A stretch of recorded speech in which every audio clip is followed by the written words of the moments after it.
guys, welcome back here to the Fishing Teacher, and appreciate you guys swinging by the channel today. We're going to have a conversation about when you want to use those big oversized lures today. I'm talking about these big honking baits, you know, like the 7-8 inch baits that most people don't ever throw. There are conditions, guys, where you definitely need a few of these in the boat. I mean, when you have the right set of conditions, this can get you the biggest bass you've ever caught in your life. And, you know, I think a lot of people know that when you throw these big, giant, oversized lures, you're not going to get a lot of bites, but you have a chance to catch giants. So you have to know when to throw them. It's like if you don't throw these big baits in the right conditions, you're never going to catch anything on it. So what I'm going to do today is I'm going to identify the conditions they work the best in. And when you get some of these conditions, you might have a couple on the boat here, toss them around for a little bit and see what happens. You might catch a giant. So we'll get into that today. And also, guys, I'm going to put a couple of my favorite big bass lures in my Tackle Warehouse link in the description here. If you guys would like to try one of these oversized baits, you can get them through my Tackle Warehouse link there. Much appreciated. And also, guys, real quick reminder that Solar Bath has still got the Easter sale going on my Signature Series glasses. And we actually got some new frames, guys. We got some black frames, we got these frames, and we got gray frames. I'll have the Solar Bat link in the description of this video. You can get them right now on that Easter sale at 30% off. So appreciate everybody checking that out there. Okay, we're talking primarily about these big oversized lures. Like this is the 10-inch Megabass Mag Draft. This is that big Megabass Mega Dog Giant Topwater. Here's a Megabass iSlide 182 Glidebait. And put it into reference. Let me sort of put this into reference with a jerkbait here. Here is a Megabass Vision 110, which is a 4.5 inch long jerkbait, and here's the Megabass Mag Draft there, the big one, or the giant Mega Dog here. I mean, it's just a freaking giant bait. So a lot of people don't throw these things for a couple different reasons. Number one, you're not going to get a lot of bites on it. Number two, they're heavy and they're not the easiest to throw.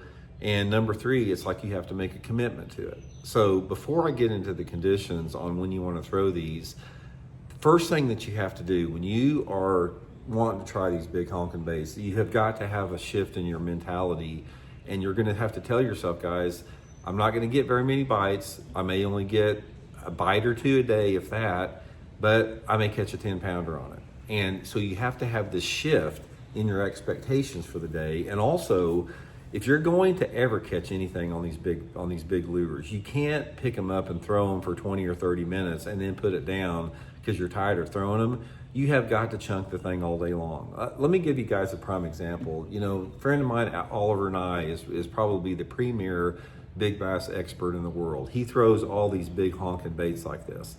And Oliver won the Big Bass Bash up at Lake of the Ozarks several years ago on this Megabass iSlide 282 here, big giant glide bait. And I remember talking to them about that, and they threw it for him and his partner. They threw it for 2 days. That's all they threw. They threw this sucker constantly for 2 days. And in 2 days of fishing, between two of them, they got 4 bites on the iSlide 282. And one of them was a big bass of the tournament, almost a 7-pounder. But they literally threw it for 2 days and got 4 bites between 2 anglers. So that'll give you, that's sort of typical in this type of fishing. So if you're up for that, and you want to try to catch some giants, you sort of have to get that time frame in there. Okay, now let me give you my experience with the success I've had catching catching bass on these big giant baits. First of all, I'll be honest with you guys, I've caught fish on them, but I haven't caught a ton of fish on them. I've had a lot of followers on it. Some of these big glide baits and the big swim baits like this, I've had a lot of big fish that, you know, will come up behind it and look at it, and they'll get 5 or 6 foot away from it and just swim off.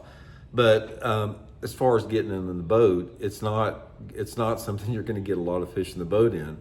But here's what you have to have as far as my experience in it. Number one, you've got to be fishing a lake that has some quality fish in it. If you're fishing a lake that is a heavily fished public body of water that is not known for a lot of big fish, you're probably wasting your time. So you have to have a lake that has a decent population of quality fish in it. When I'm talking about quality fish, I'm talking about you have to have a lake where a 4-pound bass is something that's somewhat common. It's like it's not uncommon to catch a 4-pound bass. So we're talking about a lot of the lakes in California, a lot of the lakes in Texas, a lot of the lakes in Florida. Some of the lakes, like on the TVA lakes, like Lake Gunnersville and Chickamauga, and even here in the Ozark Lakes sometimes when you get the right conditions. So that's the number one thing. You have to have the right conditions for it. The number two thing is these big baits like this, primarily, in my opinion, are sight baits. So I've done better on them in more clear water situations. So they don't work very good in dirty water. I like to have water visibility of at least 3 foot for these. Most of the success I've had on these big giant baits have come in water visibility of about 3.5 to 10 foot clarity under those conditions. And the next thing is, and this is the most important, is the weather conditions. The weather conditions are critical for actually getting a bass to commit to this thing and actually bite it and not just look at it. From what I have seen, you got to have wind. You got to have at least some type of a moderate to strong wind. So I like a 10 to 20 mile an hour wind, number one. Number two with that is I've always done better on overcast days. Some type of an overcast condition, windy overcast day, number two with that. Number three, it's got to be a prefrontal condition. You have to have a cold front on the way. You know, you got the barometric pressure starting to fall. You got humidity in the air. You know, weather is fixing to change a little bit.